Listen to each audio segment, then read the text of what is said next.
Atlanta. This message goes out to the whole Atlanta. Save the date, because Conversation with Claire is coming back to Atlanta. If you're a fashionista from the Peach State, then this event is a must. Join Fashion Bomb Daily Magazine Editor-in-Chief Claire Summers and special guest Cynthia Bailey, I Am Alonzo Arnold, Ariaka Daly of Virgin Hair Depot, Kim Blackwell, and No IG Jeremy on Saturday, October 13th for a celebration of fashion and fearlessness. A VIP ticket gets you bites, drinks, and riveting conversation on breaking into the business and building a strong brand. Start planning your outfit now. The theme, Logo Love. Get your tickets at cwcatl.eventbrite.com. See you there. Nessa girl, it's 5:12 in the morning. I got an 8:05 flight to Atlanta, but I could not get out of here this Saturday morning without calling y'all about the Braxton family values / Iyanla Vanzant situation. Now, I could have did it after the show went off or whatever, but this was one of those episodes that I needed to be well rested on so we could talk, because this is going to be a lengthy video. So pull up a chair, tune in, and let's just get right down to it. First and foremost, I want to start out by saying all the Braxton women looked really good. Miss Evelyn looked all slim in her red when they was walking up to the house. All right, we got all that out the way. Let's get down to the nitty gritty. Is it me or Miss Evelyn was just reluctant about participating from the beginning? Before they even got to Iyanla, she's in the van talking about, she can't fix my life. Only I can fix my life. I don't know what she's going to say. But see, here's the thing. Miss Evelyn, you are a big ass hypocrite. And here is why. If my memory serves me correctly, and most times it does, the last episode of Braxton Family Values Season 1, you opened up a counseling center where you were supposed to be life coaching women. So following your logic, if Iyanla can't help you fix your life, then how is it humanly possible that you were any more or less qualified to help somebody else fix their life? Had Cristal all in there crying and carrying on. So let me get this right. You're the all-exalted, know-it-all, so saved, sanctified, sanctimonious, self-righteous, and you know everything. Therefore, you're uncoachable and don't need any help. It was a very, very, very ugly trait in Miss Evelyn, and I'm going to tell you something. It exposed a very ugly cancer in the black community. We've got this thing where Big Mama, Grandma, the matriarch of the family is right. Can't nobody tell them nothing. And we give, in the black community, we call it respect. But I think we do a disservice when we allow people to sit in this ornery space and conduct business as if they're right, when we know full well they're dead damn wrong. God rest my grandma's soul. But she had that problem so bad, and watching Miss Evelyn just sent fire up my bones. Because my grandma, you couldn't tell her nothing. If you challenged her, you were wrong. All of a sudden, you going to hell. She pulling out Bible verses. My grandma lacked the ability to apologize even if she was wrong. And I'm not trying to make everything about education and experience. But I look back at it, and in my family and many other black families, the matriarch many times is the least experienced, lack education. I know my grandma dropped out of school in the 8th grade because she had to help the family work. So here it is. We've got somebody who has never left Bainbridge, Georgia, and Miami, Florida, with an 8th grade education at the helm of the damn family, and just all kind of wrong. And I remember growing up being so frustrated because I couldn't say anything without fear of getting popped in the mouth. Or if I questioned or challenged anything, I would be cut down or disciplined, even if I was right. even if I had feelings that needed to be addressed, I was wrong because she was right. And so many, I know y'all can relate, Nessa girl, so many black families are like that. And Miss Evelyn is a prime example of that. And I'm sorry, just because you old don't make you right. Now, yes, you are due respect. But black people, and particularly older black people, have got to stop guilting their children into, if I challenge you or question you, somehow or another, I'm guilted into being disrespectful. It's not disrespectful. I have a difference of opinion, or you've made me feel a way and I need to address it. But if you talk back, you being disrespectful. I did not like that at all. And I think deep down inside, another ugly ass trait that Miss Evelyn got is, when she don't want to deal with something, she shuts it down. And I really deep down inside feel like Miss Evelyn knew when it was all said and done that a lot of this shit was going to fall back in her lap. And she was not prepared to handle it because she's perfect, she right, and she's Mama E. And Iyanla cut through that. When she kept telling her, you know, I need you to commit to the process, and her 30-minute reluctance to do so. And it was just like, that was just a power play. Miss Evelyn in that instance did not feel in control the way she always feels in control of that damn family. She did not feel control. And had it not been, she was going to give Iyanla some pushback regardless of what. Iyanla could have offered Miss Evelyn tea, and she would have wanted lemonade, because she was determined to be in control of something, because that is how Mama Evelyn runs that family, and that is how she feels comfortable, being in charge and getting the last word. And it was very disappointing to me that she would not commit for the sake of her kids. You've been watching Iyanla, Miss E. You see Iyanla help and fix people's lives. The fact that she was just so reluctant to say, well, you know, they grown. I'm tired of being the one. They 40-something-year-old women. What does me committing with the process have to do with them? Like, damn it, lady. You rather be confrontational. Even give Iyanla an arbitrary yes. I'd have been like, yeah, girl, and you are good and grown. I'd have said yeah and still walked off if I didn't want to be there. But the fact that she was just unable to just say, yes, I commit to the process, you know, that was just very off-putting. But I will say she came around at the very end, and that's all that matters. Something else that I found to be weird and borderline, like, it was crazy when Iyanla opened with her trademark question, why am I here? Everybody quiet. Now every bitch sitting around that damn table got a damn grievance. And all of a sudden, don't nobody know why we here. Now, I respect Toni Braxton the most through this process. She handled it with class, grace, dignity. She was open to the process. I think she was the most vocal. She was the most, you know, set in it. And she came there to do the damn work. I respect Toni the most. I'm going to wear Tamar ass out, but let me just say, I respect that Tamar eventually came around, but we finna get to that. Why are we here? You know, Tracy was mad, and I'm glad that Iyanla cracked down on their abusive ways of communicating. Tracy, you obviously mad about something, but instead of just saying what it is, I'm over it. I ain't gonna do Tamar, I don't know why we here.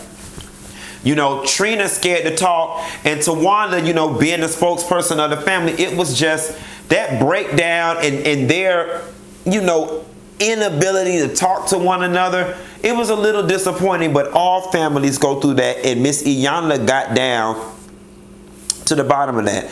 Now, I want to say something, y'all, and this was something else about, I want to call it the abuse or the brainwashing that goes on in black families. Do you see that when Iyanla was really riding Miss E and challenging her about her reluctance to sign on, all her daughters were looking down. Like, she really got y'all brainwashed. none of them could hold their head up high in agreement with Iyanla. Y'all mama was wrong. And even in the midst of her being wrong, y'all sitting there like slaves. Yes, sir. With your head down, knowing damn well this lady wrong. Not at any point did y'all say, Ma, come around, Ma, do it for us. She got y'all trained that what I say goes, it's all about me, even in her wrong. I found that very odd that 40 and close to 50-year-old women could not break that stronghold from their mother. That was just challenging to me. It was weird. It was just weird that y'all was scared to even speak up like you was gonna get a damn whooping. And here it is, quiet as it's kept. Ain't y'all like half paying her bills? And going back to that brainwash thing, the fact that even if y'all would have spoke up or challenged it, somehow it'd be flipped into y'all being disrespectful. That was kind of sad to watch. And if any of the Braxton sisters are watching this, y'all need to go back and watch that. How it didn't even have nothing to do with y'all. The fact that somebody challenged y'all mama and y'all looking down at the ground like y'all online or like y'all some damn slaves. I was...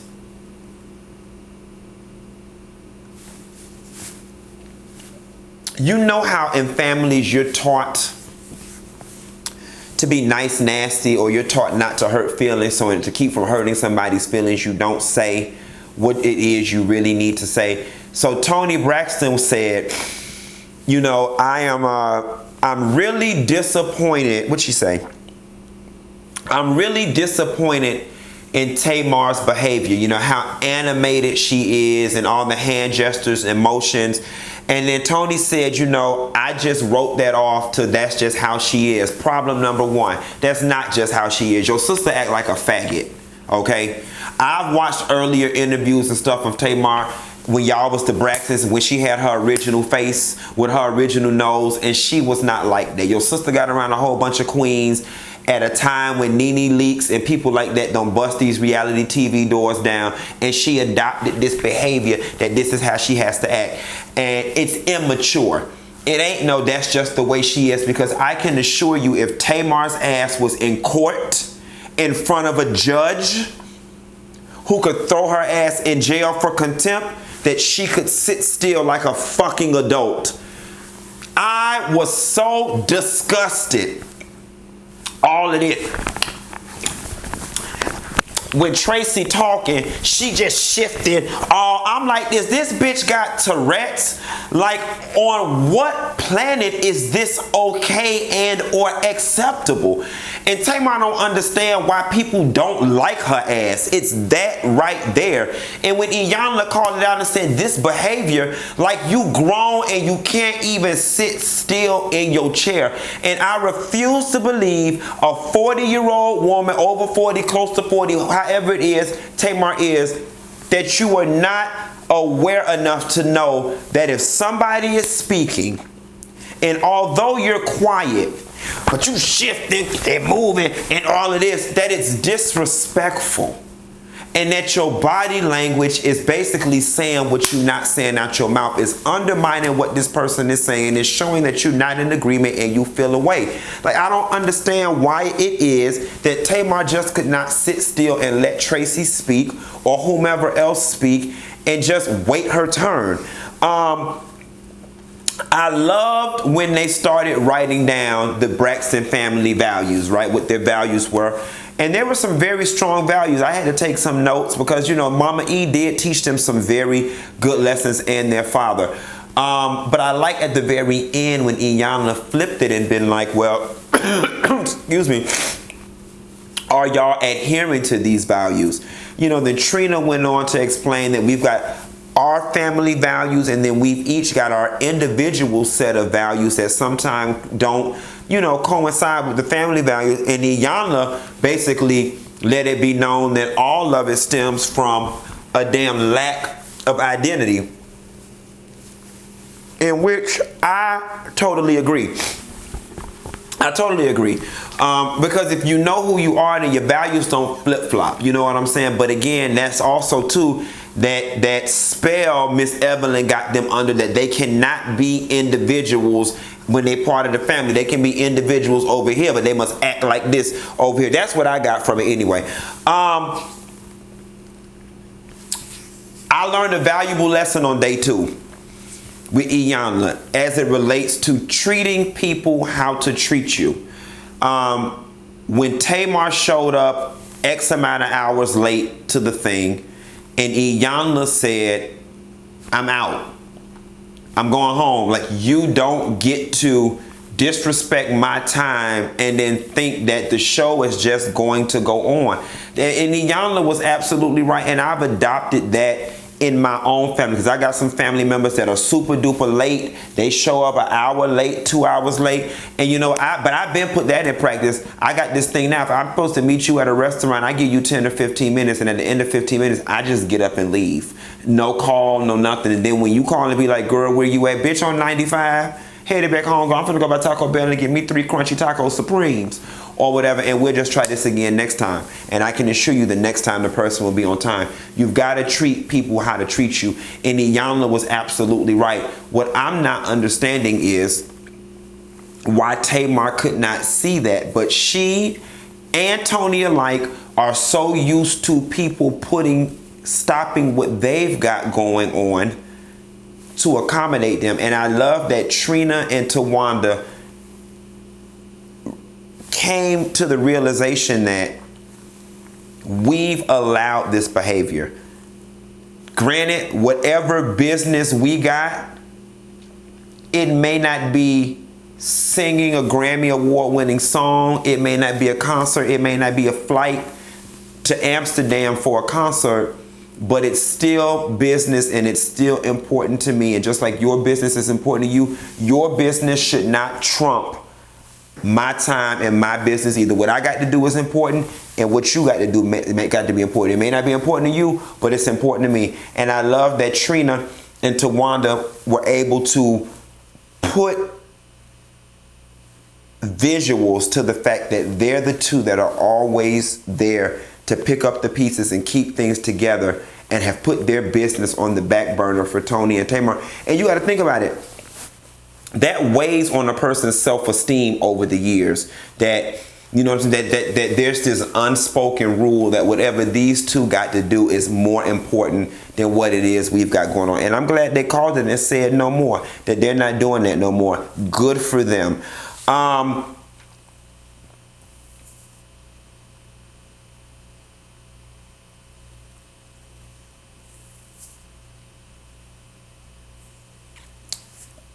So the second, was it the second or the third day, when the third day I believe it was, when Tamar showed up in the army fatigue. Even that was childish, and it was extra, and it was passive aggressive, and it was sending a message. I came here to fight. I came to go to war.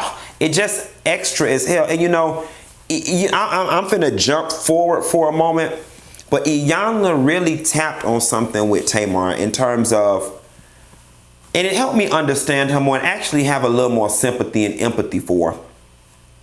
When Iyanla said basically that in order for a person to be so loud and demand so much attention and to create such a ruckus, that at some point in their life they must have felt invisible and like they had no voice. And I get that. I get that. Now, I don't know them ladies' histories, but with her being the youngest and being in Toni's shadow for so long, you know what I'm saying? And then even now, everything they have being predicated basically upon Toni, I can kind of understand why Tamar feels that they need to be so loud and boisterous and extra. It really is some attention-seeking behavior. Hey, look at me. I'm a person too. She, not she right here. Like, I get it now. I still don't like it. It still annoys every fucking pubic hair I have, but it better helps me understand. And you know what? I was talking to a friend of mine earlier today, and I said, you know what? Toni Braxton was actually the first Kim Kardashian. Well, you know, the first that I can think of in my lifetime.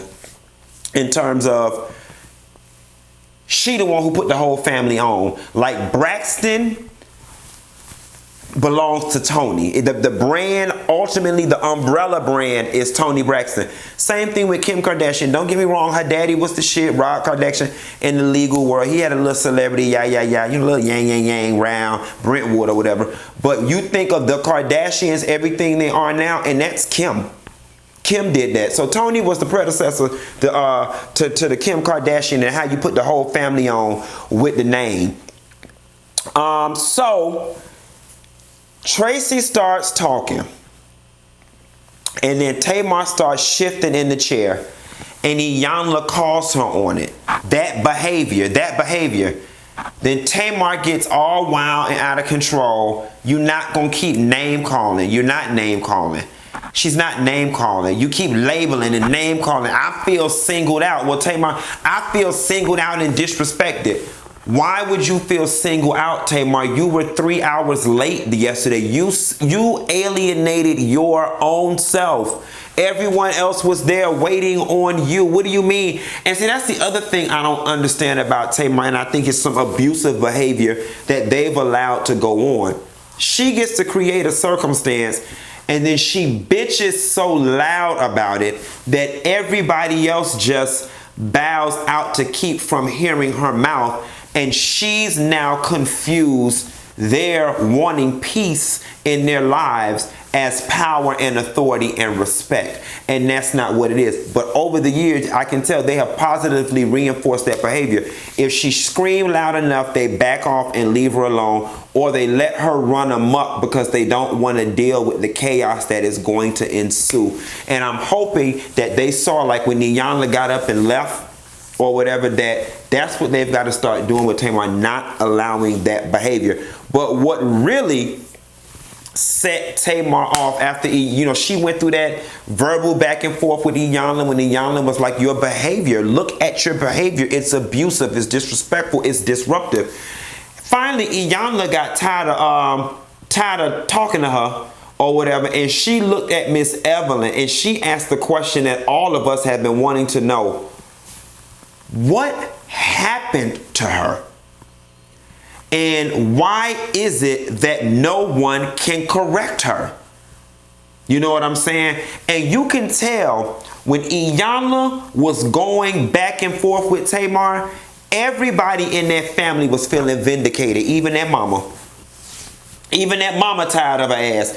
Miss Evelyn was sitting there with her, I'm paying attention, and with like sort of smirk on her face as far as I'm concerned, because Iyanla was giving it to Tamar raw in such a way that I guess they didn't want to or reluctant to for whatever reason.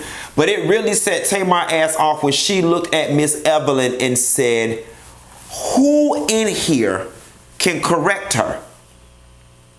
You know what I'm saying? The daddy was sitting over there being all quiet, and then, you know, the magical moment that's been going viral on the internet is when Mama E stepped in and told her, don't she say another damn word. Now that's when you use your matriarch powers for good. Because Tamar was being disrespectful and Iyanla was telling her right. But something else that scared me was how in line, and maybe I'm just a disrespectful son of a bitch. Because how in line they all fell and how scared the other daughters got. I don't know about y'all, but at 35 years old, my parents no longer have that stronghold over me. Like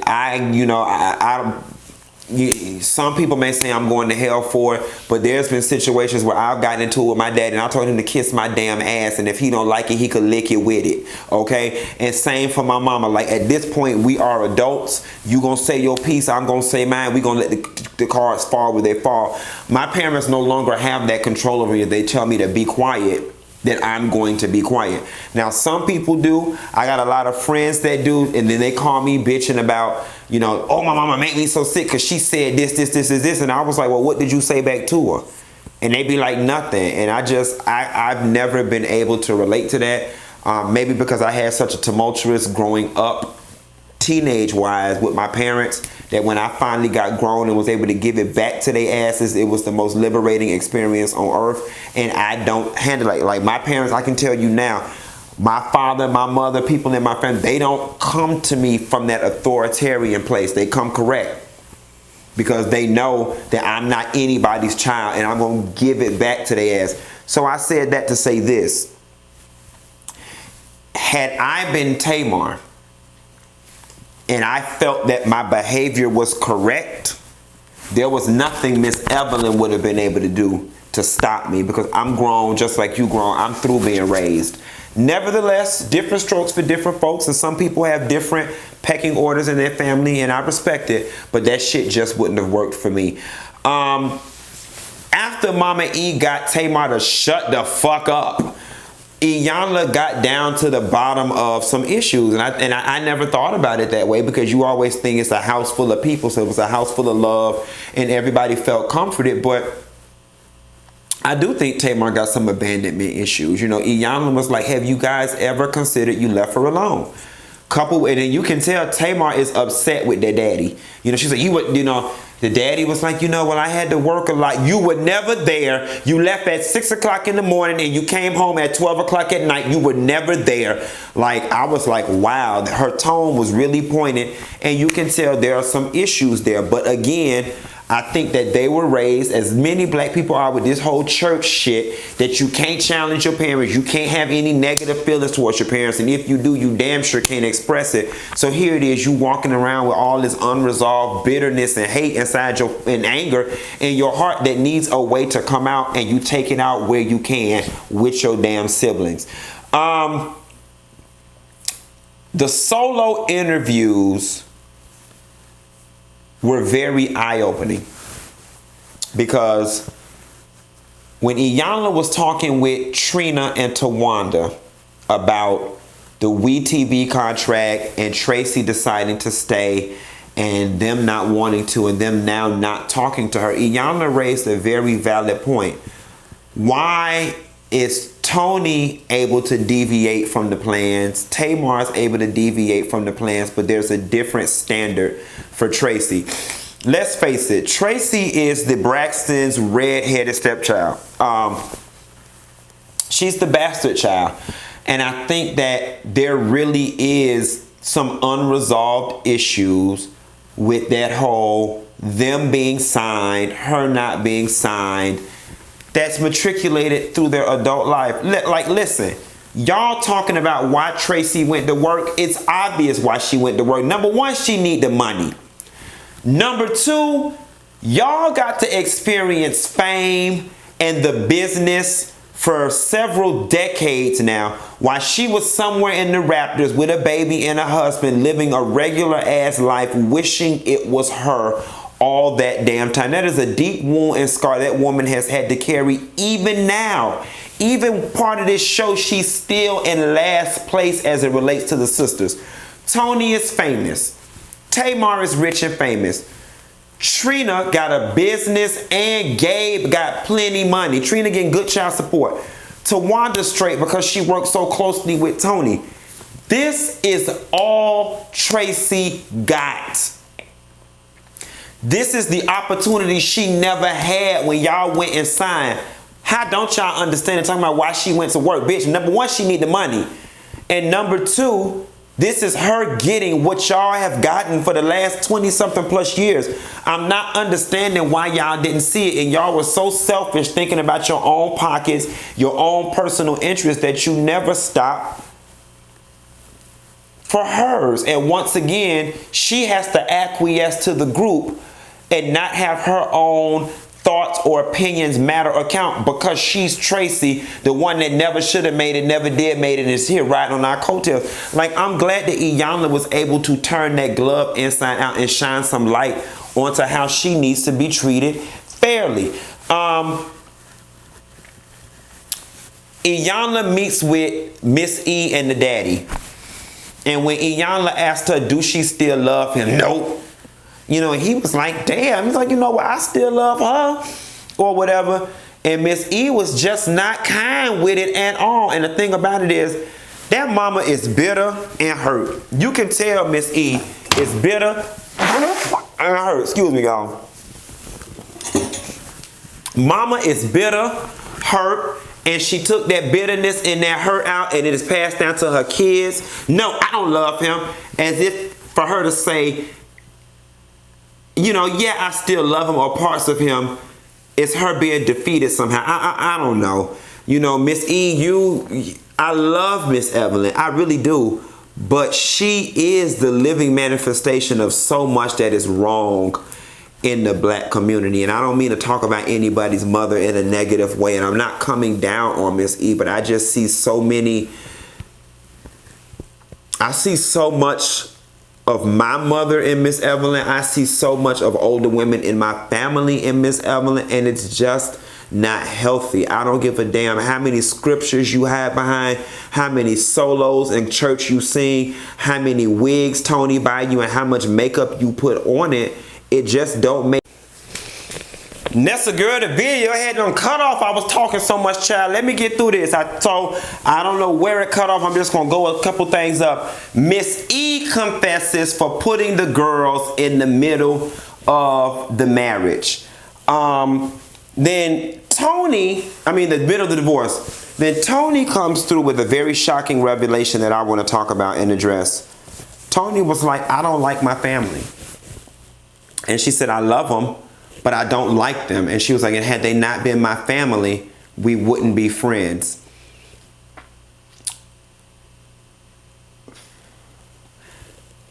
I can relate to this feeling so much. My mom's side of the family consists of my grandma who's deceased, my mom who's now deceased, and my aunt. I love them but don't like them. I would never be friends with my mother. I would never be friends with my grandmother. I would never be friends with my aunt. Same thing with my dad. I would never be friends with my dad. I don't like, I just wouldn't. I'm not gonna say I don't, well, I guess I have to say it. Yeah, I kind of don't. Wow, I don't want to say I don't like him.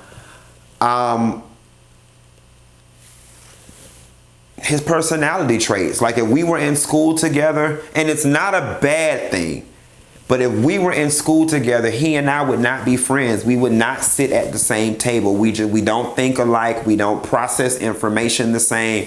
We don't we're just, so I totally get her in saying, I don't like my family, because I can totally relate to that. I'm living it now in many regards. And that's why in a lot of regards, I'm very distant with a lot of people in my family, because I'm just like, I love you and I want to maintain as much peace and pleasantry as possible, but I don't really want to be around you because it's always a high stress situation, because I am managing emotions whenever I'm around you.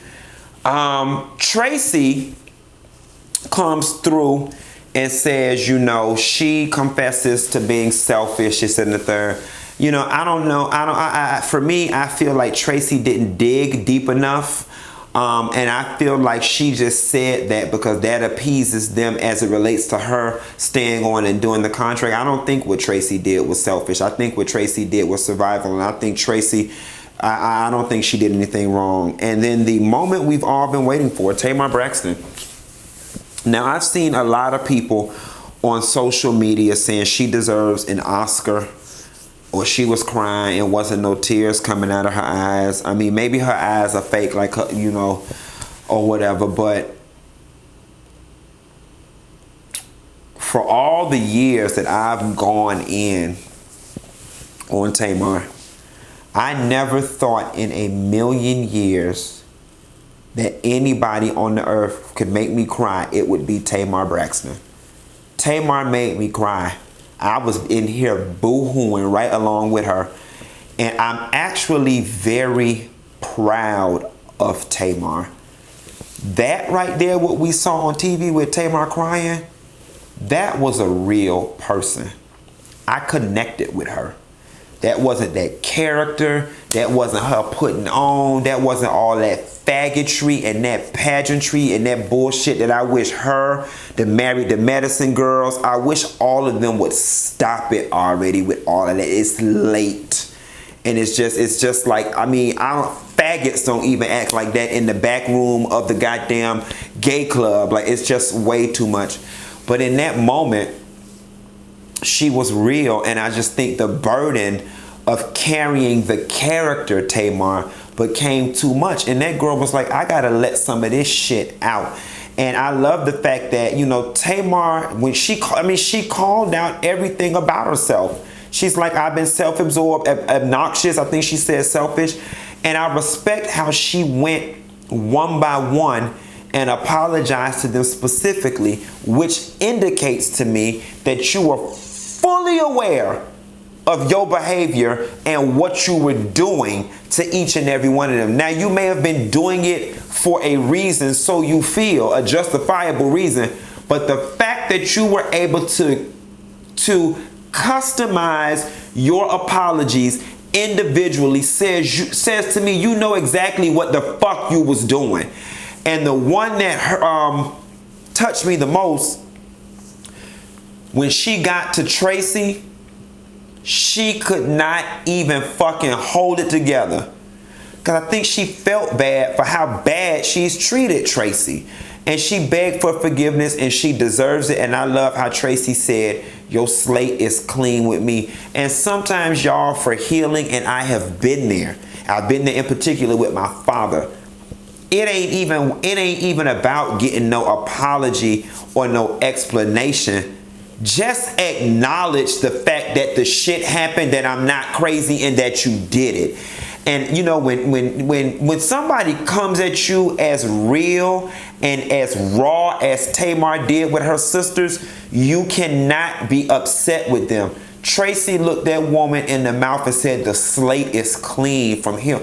All she needed was acknowledgement of this. Now, here's the thing that Tamar's got to understand. Now that you've acknowledged that this carrying on has occurred, for whatever reasons, you can't go back to that behavior. Because see, before it was, that's just her, she don't know no better, that's just who she is.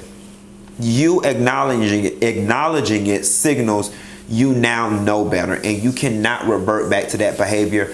Tamar really touched me, y'all. I wish we could see more of that Tamar. I think that she would garner a better general public reputation, and more people could stomach her